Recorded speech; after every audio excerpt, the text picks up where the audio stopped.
السلام علیکم ورحمۃ اللہ وبرکاتہ۔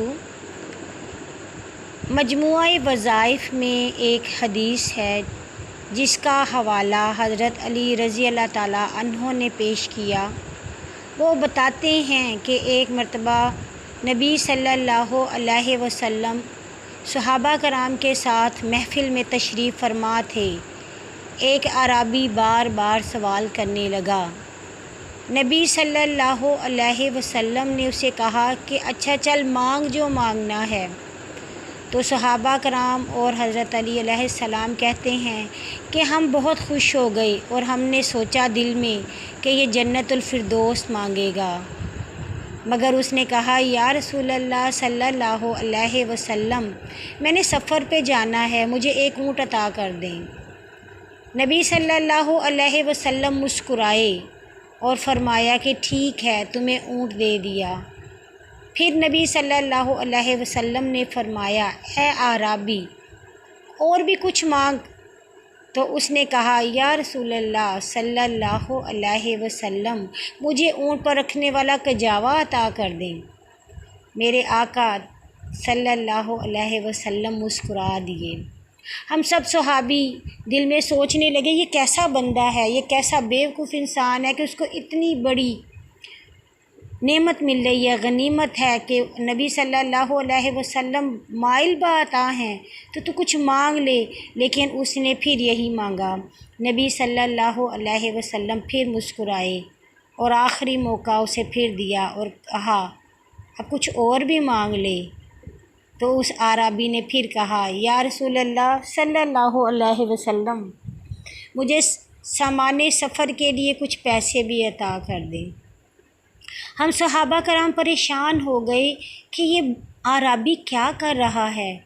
اس پر نبی پاک صلی اللہ علیہ وسلم نے فرمایا کہ تجھ سے تو بنی اسرائیل کی وہ بوڑھی ہی اچھی تھی۔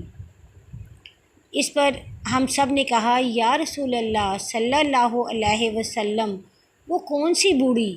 تو آپ صلی اللہ علیہ وسلم نے فرمایا کہ حضرت موسیٰ علیہ السلام جب وطن چھوڑ کر جانے لگے تو گھوڑے اور اونٹ واپس آ جاتے، وہ جتنا اس کو ہانک کر باہر لے جاتے وہ پھر واپس آ جاتے۔ اس پر اللہ پاک نے ان کی طرف وحی کی کہ یہاں حضرت یوسف علیہ السلام کی قبر مبارک ہے، یہ اونٹ اور یہ گھوڑے تب تک یہاں سے نہیں جائیں گے جب تک کہ آپ ان کے جسد مبارک کو ساتھ نہ لے جائیں۔ بنی اسرائیل کے لوگوں سے حضرت موسیٰ علیہ السلام نے پوچھا کہ حضرت یوسف علیہ السلام کی قبر کے بارے میں کس کو پتہ ہے؟ تو ہر ایک نے نامعلوم کا جواب دیا۔ اس پر ایک آدمی نے بتایا کہ ایک بوڑھی عورت ہے، وہ اس کے بارے میں جانتی ہے۔ حضرت موسیٰ علیہ السلام اس بوڑھی عورت کے پاس گئے اور کہا کہ اے اماں، کیا تو جانتی ہے کہ حضرت یوسف کی قبر کدھر ہے؟ تو اس اماں نے کہا میں کیوں بتاؤں، مجھے پہلے اس کی اجرت دو۔ حضرت موسیٰ علیہ السلام نے کہا کہ ٹھیک ہے، تو مجھے بتاؤ تو صحیح، پھر جو مانگو گی میں تمہیں عطا کر دوں گا۔ اس پر اس بوڑھی عورت نے کہا کہ مجھے جنت میں موسیٰ کے گھر کے ساتھ گھر چاہیے۔ اب حضرت موسیٰ علیہ السلام نے کہا کہ میں تجھے جنت میں گھر تو دے دوں گا، مگر میں اپنے ساتھ تمہیں کیسے گھر دے سکتا ہوں، کیونکہ وہ تو انبیاء کی جگہ ہے، وہ مقام تو انبیاء کا مقام ہے، وہاں ایک بوڑھی عورت کو کیسے مقام مل سکتا ہے؟ جنت تو مل سکتی ہے لیکن انبیاء کے مقام پہ نہیں مل سکتی۔ اب اس بوڑھی عورت نے کہا جا موسیٰ، میں نہیں بتاتی۔ اب مجبوری تھی کہ وہاں پر کسی اور کو پتہ ہی نہیں تھا کہ حضرت یوسف علیہ السلام کی قبر مبارک کدھر ہے۔ حضرت موسیٰ علیہ السلام کو اللہ پاک نے وحی کی کہ اے موسیٰ، تو اس عورت سے وعدہ کر لے، یہاں وعدہ تو کر اور وہاں اللہ تیرا اس وعدے کو پورا کر دے گا۔ اس طرح سے حضرت یوسف علیہ السلام نے وہاں سے حضرت یوسف علیہ السلام کے تابوت مبارک کو حضرت موسیٰ علیہ السلام نے نکالا اور اس کو لے کر چلے۔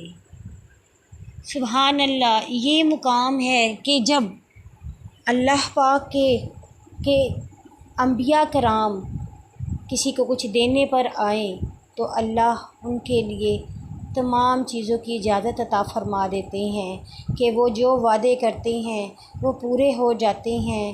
اسی لیے ہمارے نبی صلی اللہ علیہ وسلم نے امت کے لیے شفاعت کی دعا کی ہوئی ہے، اور اللہ پاک کے حکم سے حشر میں نبی پاک صلی اللہ علیہ وسلم ہماری شفاعت فرمائیں گے۔